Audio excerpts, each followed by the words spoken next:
একদিন এক গরিব কৃষক ছিল রমেশ। তার ঘরে খাবার বলতে কিছুই ছিল না।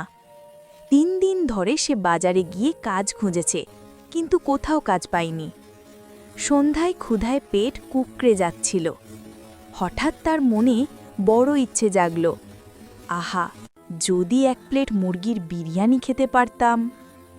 সে ঘরে ফিরে তার স্ত্রীকে বলল, বউ, আজ আমাকে মুরগির বিরিয়ানি রান্না করে দিও। বউ হেসে বলল, তুমি কি পাগল হয়েছ? ঘরে চালই নেই, মুরগি তো দূরের কথা। কৃষক মাথা নিচু করে চুপ করে রইল। কিন্তু রাতে আশ্চর্য ঘটনা ঘটল।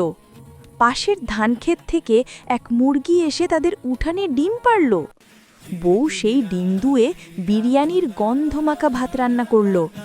কৃষক খেতে খেতে বলল, আজ আমার জীবনের সবচেয়ে মজার বিরিয়ানি।